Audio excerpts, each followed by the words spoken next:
a long time ago in a galaxy far, far away. I tell you what, David, can I tell you something I've discovered? Mm-hmm. I don't really like Star Wars very much. Is this enough? With James O'Donoghue and David Hall.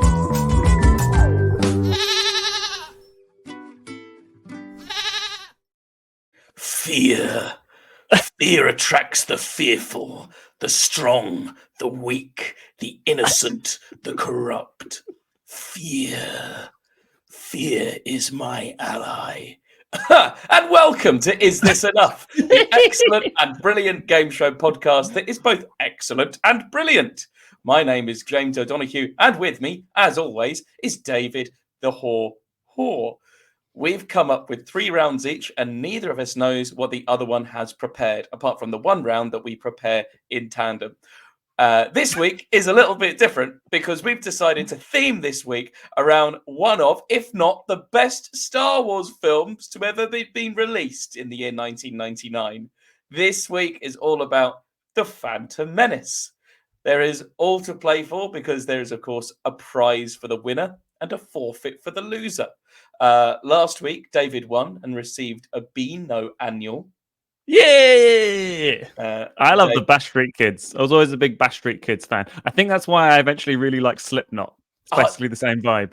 I saw the Bash Street bus the other day, which is a bus that the Beano have bought. For some reason, it's an American school bus, and they just drive it around.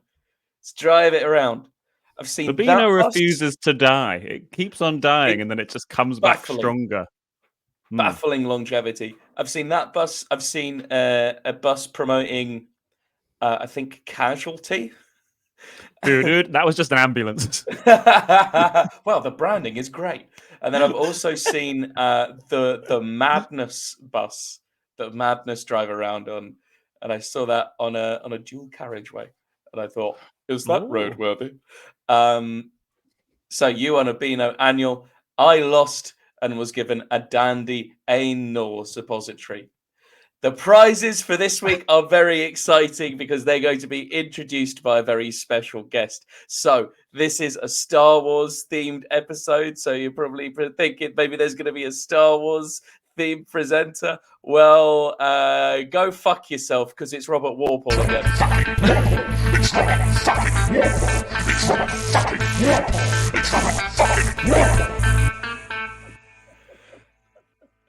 Hello, boys! It's me, the first Prime Minister, Robert Warple, and my, a Star Wars themed podcast. Isn't that marvelous? Just one question. What the fuck is Star Wars? And podcasts? The prizes this week are, if you win, you'll get a signed poster from Star Wars Episode 1, The Phantom Menace, signed by George Lucas himself. Lucky you, what a big boy. If you lose, you are given a signed poster from Star Wars Episode 1, The Phantom Menace, signed by George Lucas himself, but not by his hands. Good luck, boys! Thank you, Robert. Oh, what a guy. Robert Warple. What a cunt. David, now I've broken the rule of saying the one word that we probably shouldn't because it does upset people. And I reckon there's more than one word, but let's not list them. David, we're going to list them, but while the jingle for round 1 is playing, David, it's over to you for round 1. Round 1. And slap it. So...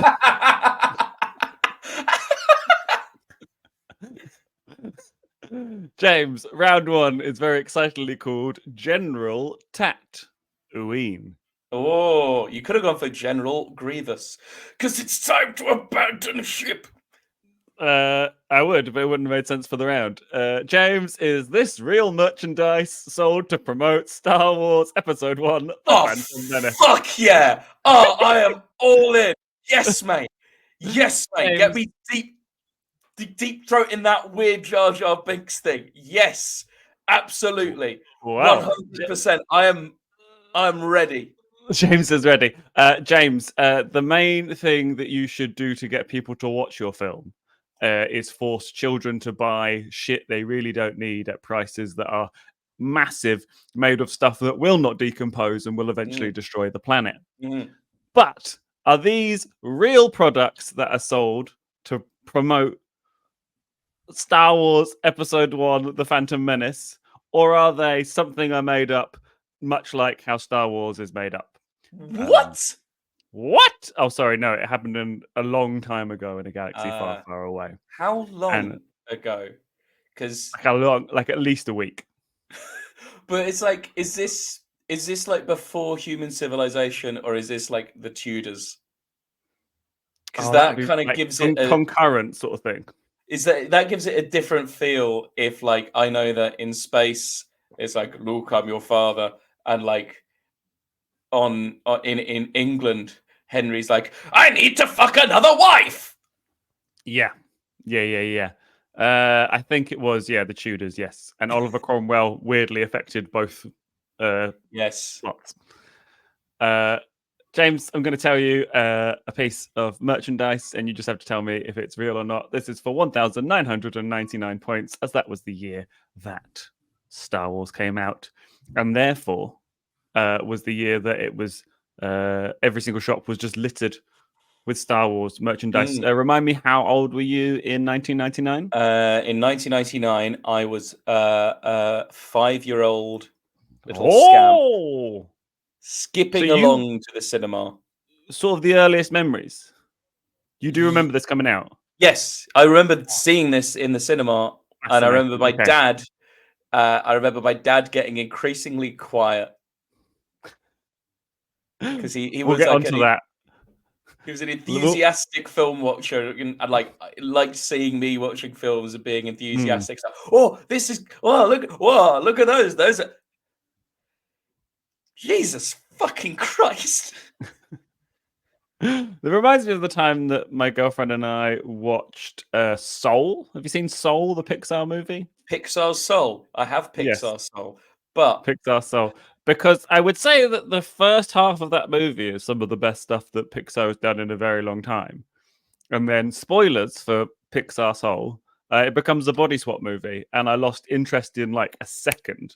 And I went from being like, this is really good, to being on my phone. And my girlfriend got really annoyed with me, being like, why on your phone? You were enjoying this film. And I'm like, because it's boring. I know what's going to happen. Yeah. And I'm imagining that his with your dad. Yeah. But it's a body swap, so he picks somebody else's asshole, and that's how he learns to be a better person. It's also how he learns to check for any irregularities.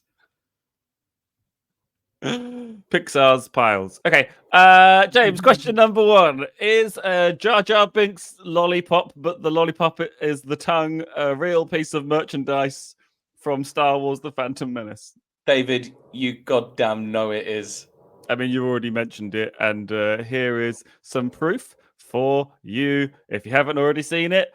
Oh no! Fuck me, that's... Shuts his mouth, and then he opens it, and you sort of tongue your little child because they want to. Yeah, I wonder how many parents were just staring at their kids doing that, being like, "That's bad." It's. I sort of remember these. I'm wondering if I ever had one of these. I need to point out something. For some, my neighbor has just now decided to drill, and my walls are quite thick, and there's there's lots of just like random bits of metal in them. So you might have heard like a drilling sound, and I just want to point out it was a drilling. It wasn't me going, oh. Well, because you saw the Jar Jar lolly. Oh yeah, Mr. Jar Jar horny. Okay. Yeah, that is some real shit there. That's real. Great, fantastic. That is 1,999 points for you there, James. Question number 2, James. Did they release Sebulba sleep medication? Oh, okay. So Sebulba is one of the pod racer guys. Sebulba's one of the pod racers, yep. I think he's the guy with four arms who was like his main nemesis, who, spoilers, for if you haven't seen The Phantom Menace, I'm sure you've all pre-watched it in anticipation of this episode. Yeah. But I did rewatch it this morning. Oh, did you? I got as far as just after the pod race. I've got notes. I've got some notes that I've taken as I've gone on. Are they? Oh no! I feel like my father in 1999. I do. This is what it sounds like when dads cry. Do do do. It's the wrong Prince song. Yeah, no, I think it's a bulbous sleep medication. Sounds no, but could be. I'm going to say a cautious yes. I'm sorry, James. That is incorrect. There is no subulbar sleep medication, as far as I can find. I've looked in many shops. Hello. Okay. Question number 3. C3PO groin tape. C3PO groin tape.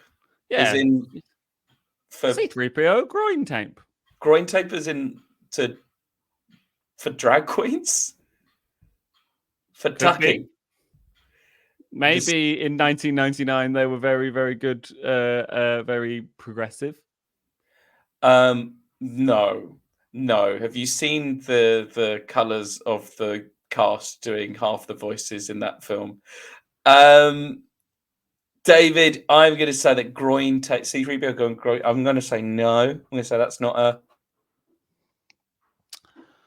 James, I'm very sorry, but you are wrong. Because, of course, C3PO groin tape is a thing. Okay.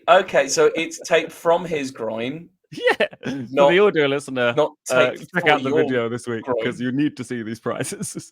I just want to also, his face looks very alarmed there. You want some tape? Hey, Eddie! Yeah. James's neighbor isn't drilling, it's just C3PO next door, somebody's taking some of his groin tape. Anthony Daniels just drilling his taped groin through the wall. Jesus fucking shit. Well, anyway, question number 4. James, was there a C3PO butt plug? I mean, yes, but whether it was released concurrently with Phantom Menace, I can't. Why are you so sure? There must be. Someone has either off-brand or on-brand made a C3PO butt plug. They just simply must be. To which I would say, oh my. There it is. Correct, James. There it is. C3PO butt plug. Please go see this children's film. We'll get rid of that and hope we don't get banned from YouTube. Of the 2 droids to have a butt plug. Yeah, but R2-D2 doesn't have a flared base.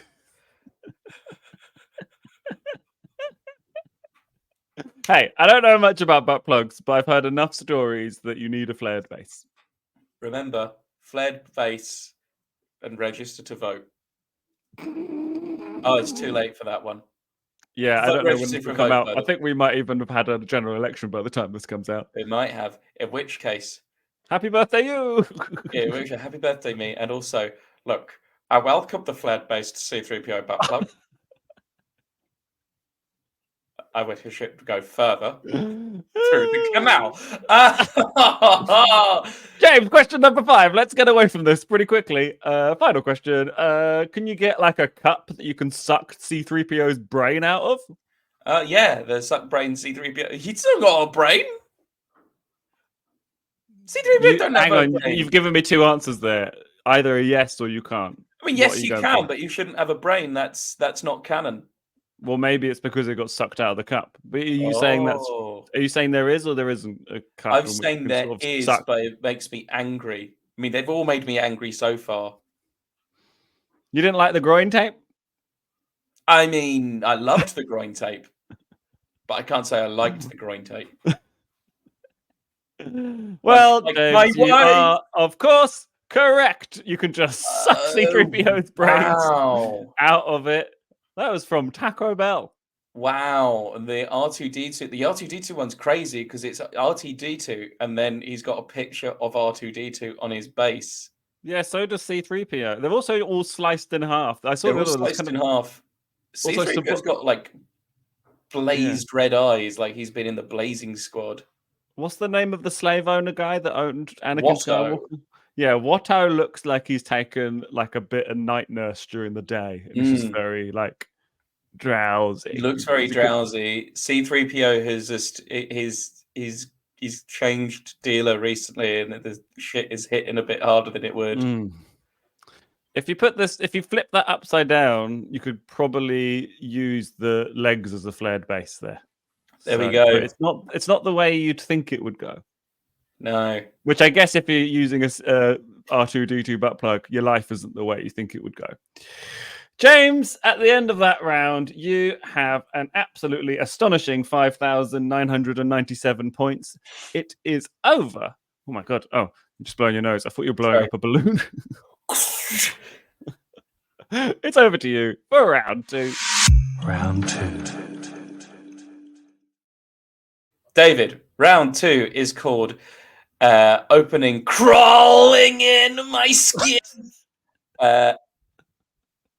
David, the opening crawl to Star Wars Episode 1 is known to be one of the most bafflingly boring bits of text ever put out there. This is the start of a brand new trilogy, but by the looks of it, it won't be very trilogy, and it might accidentally kill the franchise. Are these extracts from the opening crawl or at the start of the film, or are these the ramblings from a brain that's been up since 4:30 this morning? Because boo-hoo, I got a bit anxious about nothing. We are but apes who can both appreciate the beauty of a well-maintained park and wallow in the sadness of an empty ice cream van. What did they do to us? Anyway, here's some stuff from the opening crawl. All of these are worth 501st points. That's 501 points there. Turmoil has engulfed the Galactic Republic. Yes. Yes, Dave. The opening sentence. Indeed. I definitely didn't read it this time. I just sort of let it wash over me. I also, if you hadn't said you had watched the whole thing, I would infer from this that I'm like, do some ones about Phantom Menace, and you got through the title crawl, and you're like, I'm not watching any more of this. Grab your finest hemorrhoid cushion. This is going to be a long one. Yeah? Yeah, that is indeed the subtext. Well done, David. You are steaming ahead. David, the taxation of trade routes is in dispute. Yeah, it does say that. Yes, it does actually fucking say that in the Star Wars film. Count Dooku thinks you should stop reevaluating elements of your childhood. Nostalgia is a waste of time while the future looks so uncertain. Oh, by Count Dooku, do you mean Miriam Margot? Margulies, whatever. Yeah, she was like, like, I mean, it was probably fine to enjoy Harry Potter as a child, but why are you still going on about it now? It's for children. And all these people still desperately holding on to Harry Potter are like, hey, fuck you, Miriam Margulies. Yeah, and she's like the most stoned and happy person that anyone's ever seen, so she doesn't give a fuck. She's great. I think I've just realised what I'd like to see is her and Kathy Burke do a show together. That'd be good. Like their version of Gone Fishing. Yeah. But I don't know what, Gone Smoking, I guess. It'd be called Having a Fag with Kathy Burke and Millie Margulies. Well then. No, I don't think that. Did you say Count Dooku? Yeah. No. Correct, Dave, because Count Dooku is, of course, in the second one, the attack of the clones, more attack of the bloody clowns in Parliament House. David, and finally, more like George Luke at us over here. We're having a great time. Woohoo! Whoa!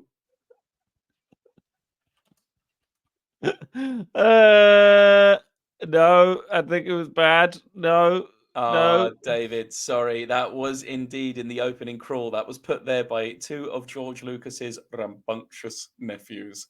So I can't give you the point for that. But at the end of that round, well done. You Trooper, you're on 2,004 points. So, without further ado, it's over to you. Me? Round 3. James, round 3 is tactically called James, how do you feel about the Phantom Menace? James, how do you feel about the Phantom? Oh my fucking I've got god. notes. For the audio listener, James has lifted up a serious amount of notes. I have made some notes, but I didn't get that. I've kind of got it up here. It's like there are things that I really love and really like that I can't express as much about just from pure talking about that I can with the Phantom Menace. It's very odd. But James, how do you feel about the Phantom Menace? So look, a lot's been said. It's like one of those infamously like how the fuck did this happen? It's a really fascinating film to look into the production of it, and it's a real thing of like this is one man's vision. Yeah, It was bad. It was bad. It was a bad I don't know vision. if you've got something about it, but the thing that's always mentioned is the fact that like George Lucas did think about he like created it all for the original trilogy, but they were like directed by other people. Screenplays were helped with. Many hands making it really good, and then they'd all disappeared at this point, and he was just there being like, "Hey, I made Star Wars. I could do another one. I've made films before." Yeah.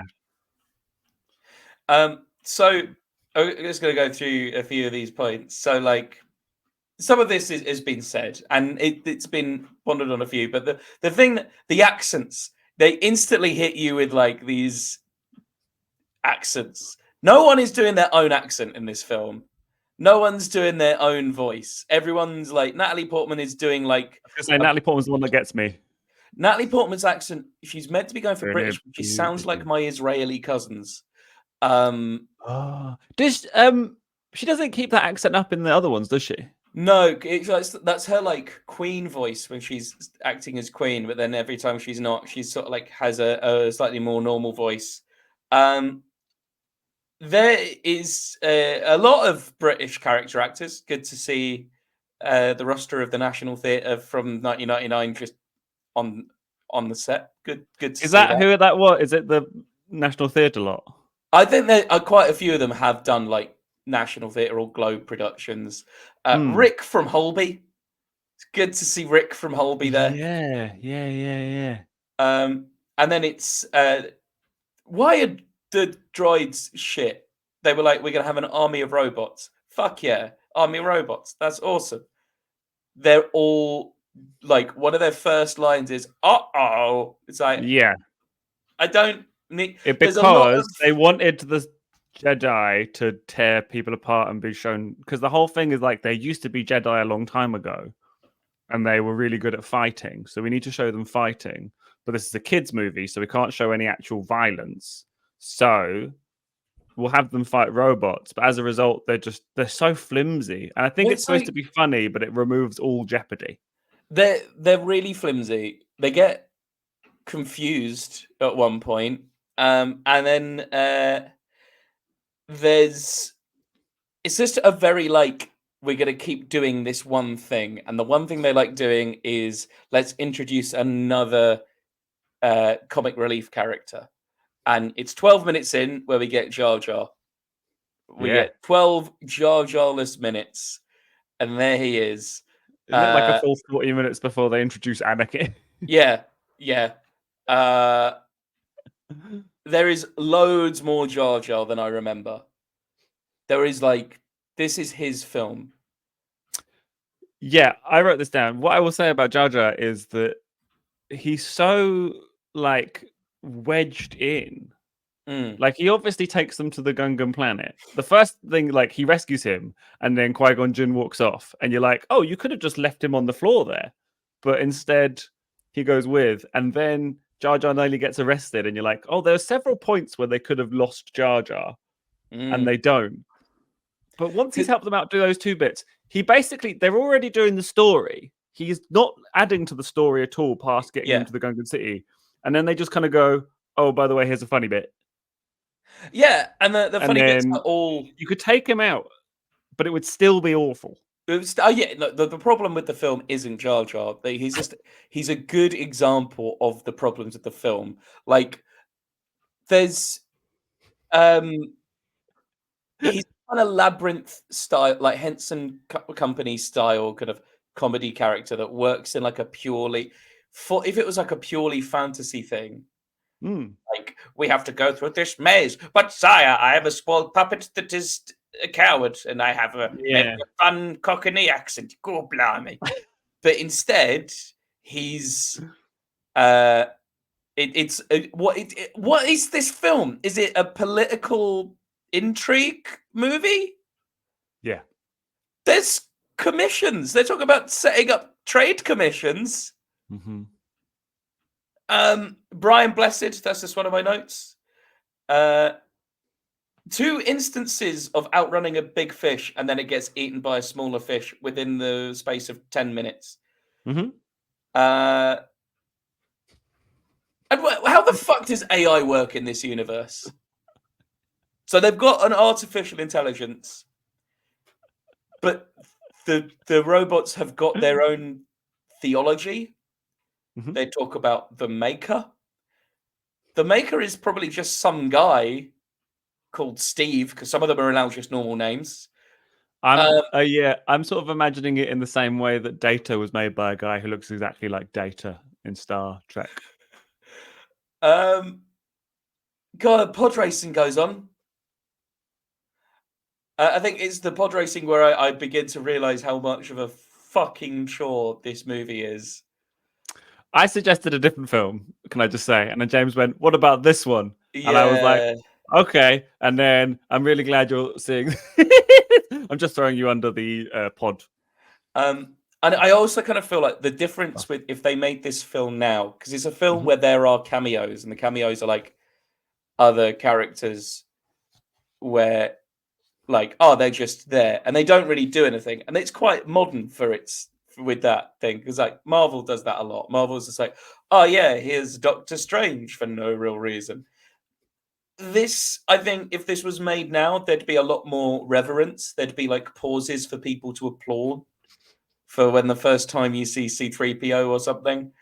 It's been mentioned before, and I've heard it all over the place. But if this was a more modern film, they would have found a way to have R2D2 under a blanket because they love just pulling off. Yeah, I've heard that on Smashpod and everywhere else mention it, but it's like whereas actually R2D2 is just sort of there, and it kind of gives you a second to be like, is that R2D2? Is that R2D2? That looks like R2D2, and it makes all the noises, but doesn't specifically say it is. And then like about 3 minutes after he saved the day, it says it's R2D2, and you get to be like, it fucking is. Oh, I just nearly destroyed my lampshade again. One of the notes I've got is just Terrence Stamp. Mm? I'm kind of like the actors who I enjoy the actors who turned up, got a very small paycheck, and then left. Mm.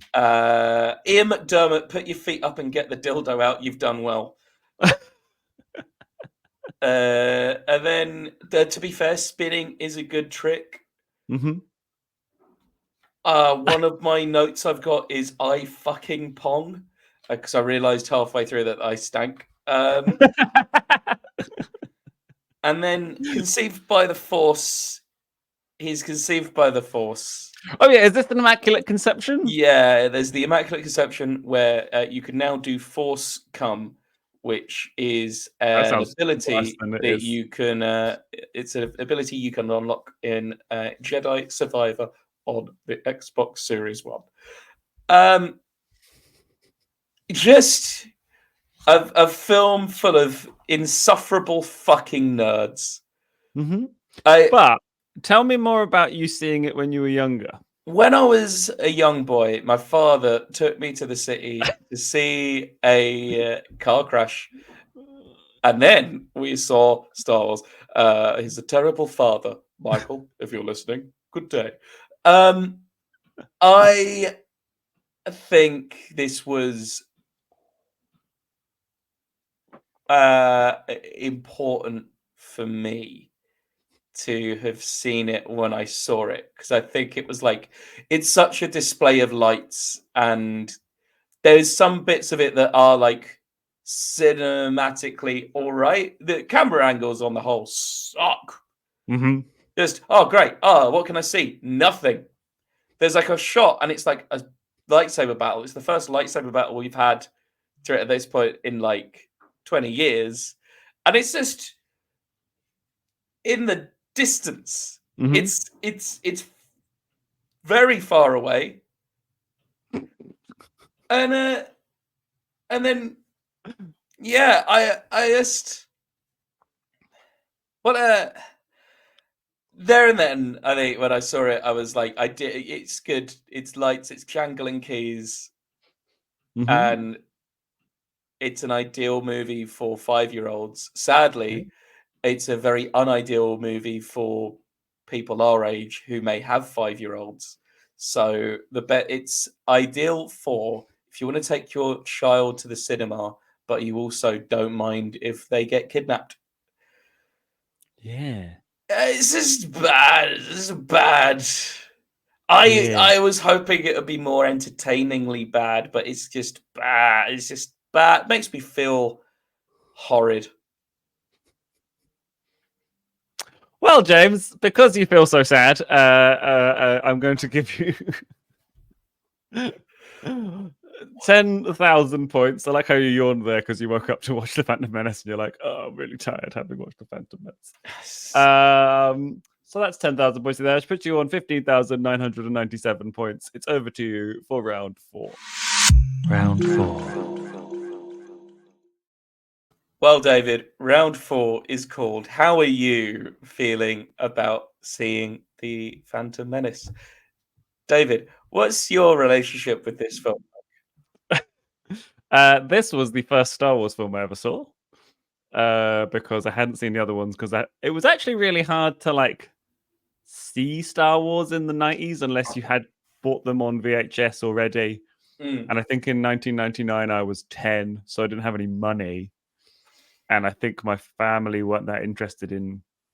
My mum and my dad weren't interested in Star Wars at all. They knew it existed, but they had no... And my sister wasn't. So I was like being told how great it was by other people. And then our neighbor, who I think... I really want to work out how old he actually was, but they had a young kid. So he must have been like late 20s. And he had like a 1-year-old maybe. But he was like, I want to go see The Phantom Menace, but nobody else is available to come with me. Does David want to come see The Phantom Menace? And if I think about it now, that sounds like prime like kidnapping, but it actually just went to the cinema and saw The Phantom Menace. Yeah. The main thing I remember is that I ate loads of popcorn and got it everywhere, and I got it down my back. And then when I got back in from the car, my parents were like, "Thank you so much for taking him to cinema." And I turned around, I'd had popcorn all down my back, and like, "Did you get popcorn in his car?" That's my main memory. I don't remember really watching the film that much. But I'd never seen a Star Wars, and so there was lots of Jedis, and I've heard of certain characters, but I didn't really know much. So I seem to remember just sort of being like, "Oh my god!" And then I watched the other ones, and I was like, "Oh, these like are better." I think these older ones, they're sort of better. And then what would happen was it would just like before Sky or streaming, like ITV would be like, "We've got the Phantom Menace," and then I'd watch it on there, and I'd be like, "Oh, I remember these bits. These were fun." But again, I still must have only been like 11 or 12. And I watched the others when they came out in the cinema. And each time I was like, that was fun. And then didn't see them again for ages. And then many, many years later, the main thing that kind of clued me back into it was the Red Letter Media Phantom Menace review, the Mr. Plinkett review. I don't know if you've seen that. Yeah. And I was like, oh, okay, fascinating. And it's just like very well written, very silly, and kind of talking about it from a purely filmmaking perspective. And then obviously since then the can of worms on the internet has opened. But it was like a very pure sort of, I wanted to see this film because everybody else was excited for it. My neighbor kindly took me to go see it. Otherwise I probably wouldn't have seen it at the time. And so I kind of hold on to that really nicely. Yeah. I then watched it again over the past 3 days. I've watched it in chunks and still didn't manage to get to the end of it. ADHD, that's my force. And yeah, like I can't believe how quickly Jar Jar Binks appears. I can't believe how silly the beginning is. I giggled myself stupid. Force speed? The Force speed? Blah! Is that mentioned ever No. in anything? And it never happens again. It's the weirdest moment of like, you're that far into the script and you're like, how can we get them out of this one? Because like in the first film, the Force is sort of like in the A New Hope, the Force is just a vague thing. Yeah. And the idea that you can move shit with it is like not a thing. It's just like you could feel it. It's in your bones. Yeah, I it's can sort speak of to you and I'm dead. a spirit that kind of connects you to like an overwhelming force. Yeah. Rather than you can run fast. I also, every time at the beginning of this film, they would fight those shitty droids, they would kill a few of them using sort of samurai sword stuff. And then they just knock a few of them over. And I'm like, why don't you just knock all of them over? There's also a lot of kicking. You just kick these guys. Within the 2 minutes, Ewan McGregor does a big, like, wide-legged split kick twice, which I think it's basically there to go cool. And there's a lot of this film kind of comes from the Joel Schumacher Batman school of like, how much money can we make from merchandise? Hence my first round. It's also very odd. Did you notice the wigs? Yeah. Like, there's clearly a few Villiers Vigs. But there's a few scenes where like they've clearly gone back for reshoots, and Ewan McGregor's done something with his hair. Yeah, and they've plonked. I've seen Samurai Cop, and if not, we should definitely do this, but with Samurai Cop. Oh, I've seen clips of Samurai Cop. Have you not seen the whole thing? No, I've seen. Oh, no, let's do that. Stilted bit where there's like the one guy laughing in reaction. Yeah. Oh, that's only one of. That is actually like a truly great bad movie. Yeah, no, because everything in it is baffling, but it's not boring. Every single aspect of that. Okay, great. Let's do that. Here are my notes. Oh, sorry. I'm glad we did this. I'm glad we revisited this because it's such a good thing of, okay, I never need to go back and watch this film again now. Yeah, for sure. Like, sometimes you're like, were they as bad as I think it was? And then you do it and you're like, oh, yeah. But not necessarily because I've written you could remove Jar Jar and it would still be awful, which I've already mentioned. I think the thing for me is that there was so much potential, and you could actually, if you took the story beats, you could fashion something good out of it, but they didn't, and that's very annoying. But that's already been mentioned a lot.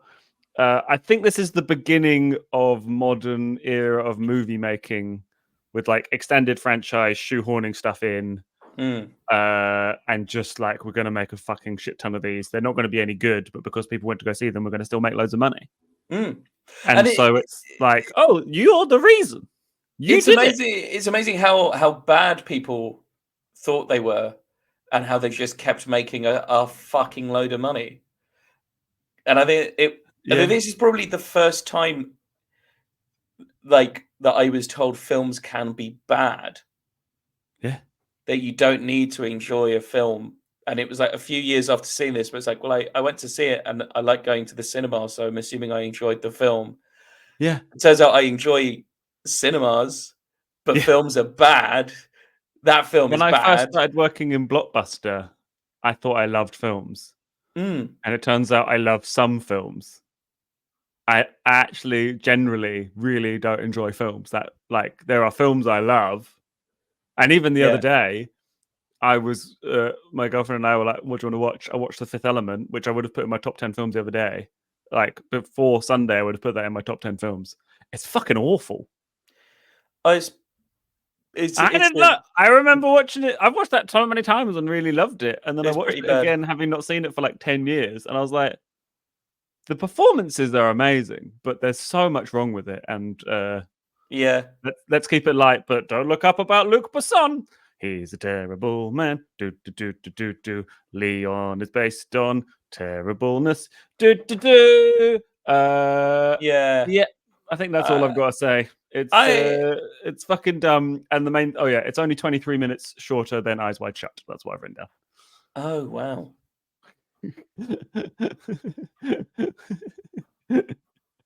Jesus. But so I have this real fun memory of seeing it, but then internet culture has made me go, oh God, this is really funny. You can laugh at it. But watching it now made me realize it's like, unless you're truly deep into the Star Wars lore, then it doesn't matter. What I will say is that me and my friends completed Star Wars Jedi Power Battles on the PlayStation 1 about 10 years ago. We got very inebriated and played that over, and it's a really difficult game, but completing that together was absolutely joyous. So I will hold that dear. There's stuff in Star Wars that I like, but looking at it as a whole thing, I don't like it very much. I like a few of the video games, and I think Andor is good. Have you seen Andor? Delete is appropriate. I was told it was good, but I wasn't expecting what it was, and I put it on wanting a kind of like, because I did enjoy the first series up until the final 2 episodes of The Mandalorian. So I gave Star Wars a chance again because I'd heard it was just a Western in space until the episode where they went, we need to go to this town for no reason. Oh no, the bad guy's there. But yeah, I turned on Andor, being like, okay, what's this fun space romp in Star Wars going to be? People have said it's good. And it's like, I'm in a brothel. I can't find my sister. And I was like, no. Yeah, it's a weird exploration of fascism. I can concentrate for about 20 minutes when I'm trying to wind down on a television show, unless I'm in the bath. And I need something like Twin Peaks is grim, but Twin Peaks also has oogly boogly, what the fuck's going on this. Yeah. Whereas Star Wars Andor was like, we're in a brothel. And I was like, I'm not saying don't enjoy it. Apparently it is very good, but I can't be, I'm not getting invested. Well, David, at the end of that, I will get invested and give you a handsome score of 12,000 points. I really thought you were going to say 12 points there. What a handsome score. 12 points. So, David, as we jump into hyperspace for the last couple of rounds, it's over to you. Round 5. You. I thought you needed rebooting for a second there. James, round 5 is, of course, called Who Does This Pod Racer Belong To? James, the sort of both best and worst bit of Star Wars Phantom Menace is the pod racing. There is both so much to enjoy, and yet it goes so long, and there are like, that's cool. Oh, they've put the characters from Return of the Jedi in the background, but they've not made them like, check this out. It's just kind of a thing. That's kind of, and there's cool characters, and I like how they set up all the races, but also, I'll give this to Anakin Skywalker. Spinning is a good trick. Yeah. You should try it. There's something really odd and kind of satisfying about the fact that his accelerator is moving his hands forward. Yeah. I like the sound design. The sound design is great. Wow, you're going to love this round. James, I hope you were paying incredibly close attention. I also used to have Star Wars pod racing on Game Boy Color. And that was one of those games. Not even the N64. No, for some reason it came with a little battery thing you could put in and it would vibrate your Game Boy. Shake.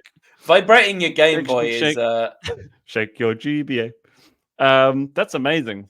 Okay. I didn't know that. I'm very intrigued by that. I love peripherals. James, I hope you're paying very close attention because I'm going to play you the sound of some of the different pod races from the film Star Wars Episode 1 Phantom Menace. And you just have to tell me whose pod racer it was. How confident are you feeling with this? David, I'm feeling quite confident, yeah. Fantastic. Well, you should do, because this is for 3 million points a question, because they sold 3 million copies of Star Wars Pod Racer. Oh. So, James, question number 1. Who would live in a pod like this? Mel Gibson. Oh. So Mel Gibson is involved somehow. The passion of the pod racer. This pod has said some very horrible things about some ethnic minorities. I'm gonna say that is one of the ones that goes down early. That's one of the I think there's a little weird freak with 3 eyes. I'm gonna say the 3-eyed chump. Oh, James, I'm very sorry. It was Mel Gibson. Question number. I really thought you were going to say Podtion of the Christ, but you didn't. So, James, question number 2. Whose pod racer is this? Ian Mill. Ian Beale. Correct. That's 3 million points to that. Yes. And finally, so you look like you've got a thought. Now this is podcasting.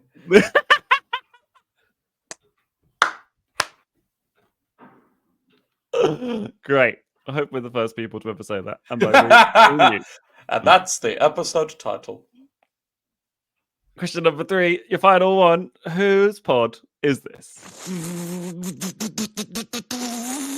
Ruth Bader Ginsburg. It's Ruth Bader Ginsburg, lest we forget, on her way to, I don't know, officiate a wedding, even though she was in her late 80s and was quite frail, knowing that if she died, Trump could put a Republican in her place. Sounds like a stupid podcast, stupid pod racer, if you ask me. Please don't slag off Ruth Bader Ginsburg on this podcast. I do not co-sign this slagging off of Ruth Bader Ginsburg. I'm James O'Donoghue, and I approve this message. She's gone to the great pod race in the sky. James, at the end of that round, you have won a casual. You're on 6,015,997 points. It's over to you for the final round, round 6. Round 6. David, I'm really glad to be saying this now, that we are about to be joined by one of the stars of Star Wars Episode 1, The Phantom Menace from 1999. Wow. David, I am really excited, so I'm just going to get them on the call now. It's goodbye from me, but it's hello from our guest who's just here. Here he is.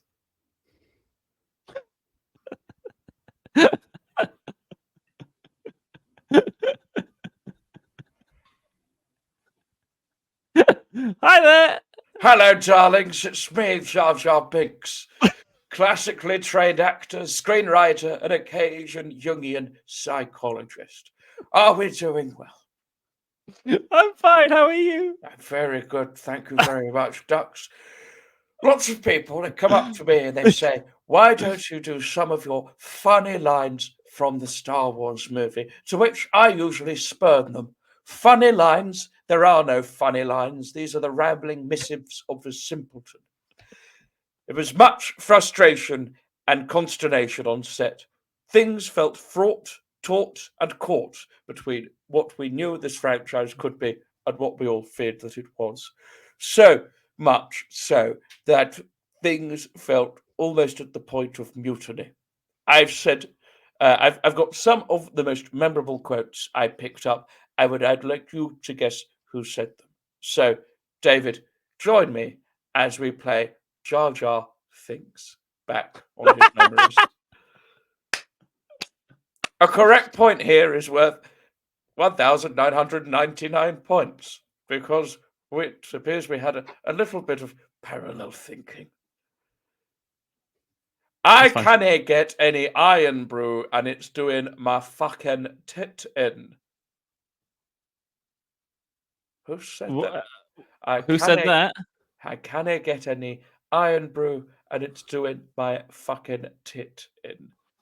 Okay, here's my thinking. Obi-Wan Kenobi was played by Ewan McGregor, who is Scottish, so I'm going to say Obi-Wan Kenobi. I can see your logic there. You're not correct, though. I'm afraid that was, of course, Frank Oz, who was very cross on set, and it was doing his tit in. If George does another rewrite of this scene, I'll make him pay. I have a particular set of skills. Qui-Gon Jinn, as it's Liam Neeson. I'm sorry, David. That was, of course, Natalie Portman, who was so frustrated she was willing to create a short 10-minute improvised satirical tap routine. Very particular set of skills. Who said this? No, don't shut me up. Am I going to walk around here and rip your lights down in the middle of a scene? Then why the fuck are you walking through da-da-da-da-da like this in the background? What the fuck is it with you? What don't you fucking understand? Have you got any fucking idea about, hey, it's fucking distracting having someone walking behind Bryce in the middle of the scene? Give me a fucking answer. What don't you understand? Oh, good for you. And how was it? I hope it was fucking good, because it's useless now, isn't it? Fuck's sake, man, you're amateur. Mooksy, have you got something to say about this prick? Well, somebody should be fucking watching and keeping an eye on him. It's fucking time. He doesn't give a fuck about what he's going to do in front of the camera, all right? I'm just trying to do a scene here, and I'm going, what the fuck is Shane doing walking there? Why is he still there? Do you fucking understand? My mind is not in the scene if you're doing that. Stay off the fucking set, man, for fuck's sake. All right, let's go again. No, let's not take a minute. Let's go again. I'm going to fucking kick your fucking ass if you don't shut up in a second, all right? Do you want me to come and trash your lights? Do you want me to trash them? Then why are you trashing my scene? You are trashing my scene. You do it one more fucking time, and I ain't walking on this set if you're still hired. I'm fucking serious. You're a nice guy. But don't fucking cut it when you're fucking around on set. Who said that, David? Was it Anakin's mum? No, it was, of course, R2-D2. What a little snap. And finally, I'm having a wonderful time. I was going to say Christopher Lee, but he's not in that one.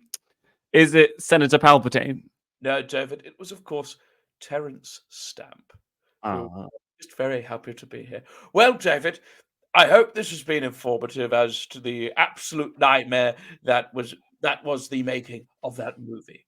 I've nothing left to say other than this is indeed my real voice before I was dubbed over in ADR. I am available, of course, for voiceover work, and if you want to contact my agent, it's that weird guy that Brian Blessed made a recent access for at independentmanagement.com. Thank you very much. It is, of course, Bob Iger from me, Bob Iger, who now, of course, has Disney, the Star Wars franchise. It's a lovely little joke there. Bye, Jar Jar. It's lovely to see you. What a kook. It's amazing how people, you can get the wrong read on people. Yeah. You watch one of their films from, let's say, over 20 years ago, and you're like, oh, that's bad. But then you meet them in real life, and you're like, oh, they've just been like cut badly, and they've been misrepresented.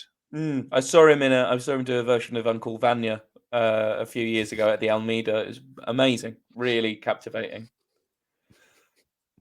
Well, David, I think it's time to play the results theme.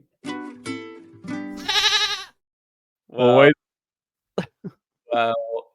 Well, and of course. Can I just tell you, I had an abandoned round, which was about IMDb reviews of this film, because it was quite difficult to find ones that didn't include stuff about that was too obvious. But I just really need to read you this from a 10-star review of this film from IMDb Oh. from Fungo. Oh, You know Fungo. he's fun, and he go. Plot. This is the more adult side of Star Wars Galaxy. The politics are remarkably credible. The entire plot hinging on the result of a vote of no confidence. How many adults even know? I forgot about the no confidence vote. How many adults even know what that is? That's how this person has given it a 10-star review. Not because This they is the enjoyed other the thing. film, but because they're like, you don't even understand. You don't understand one of the tenets of a first past the post electoral system. Mm. Oh shit! Mm-hmm. What What's a the results? so to present the results, I of course must turn to the Right Honourable Robert Ward.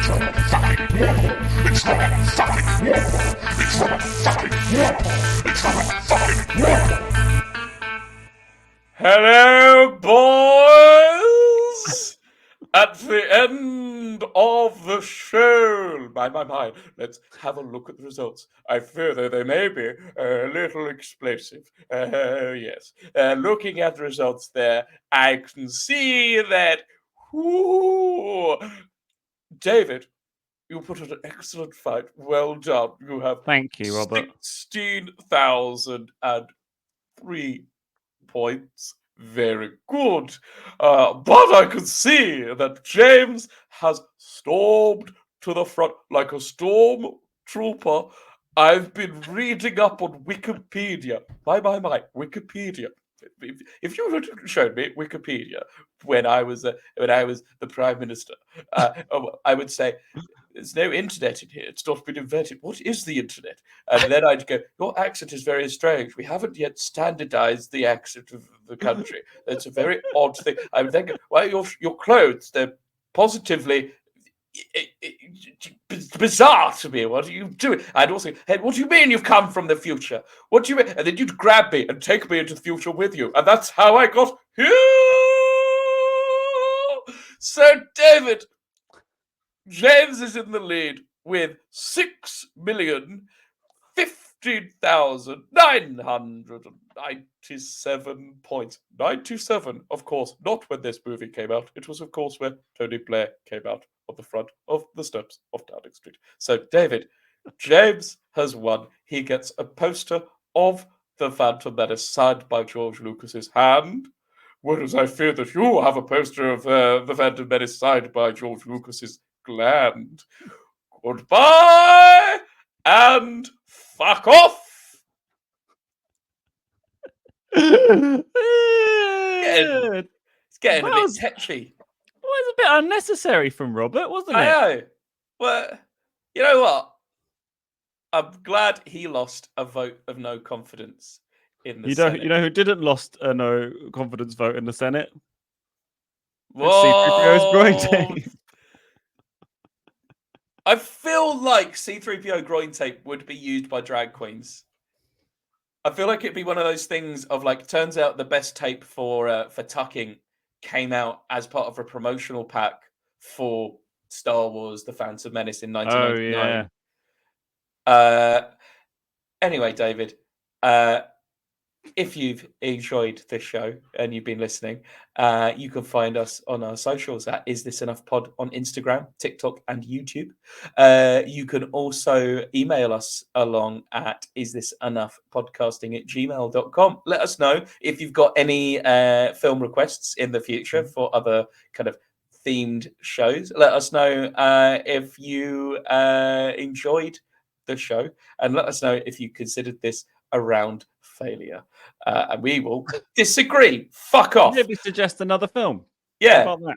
Oh, this guy. David, where on earth can people find you?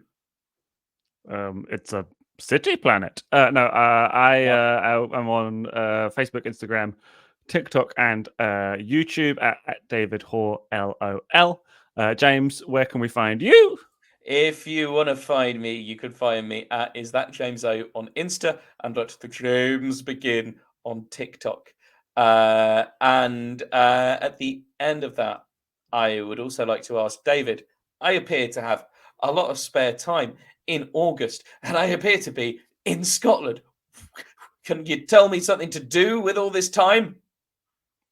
No, good day. Yes, please come see my Edinburgh show. It's at 2:15 at the Hill Street Theatre from the 2nd till the 25th of August, not the 13th. I'm going to be sleeping that day. Please come see it. It's a show called 1000% Musical Comedy. It's about my desire to be a rock star. James, it's Bob Iger from me. It's Bob Iger from me. And it's Bob Iger from me. David, I'm going to take a little break and then let's record the next episode. That's right, we're banking episodes. We're banking episodes today. So listen to the next one next week, and you might hear that we sound very tired. Goodbye. Goodbye. Shit, the button. Fuck. Ah!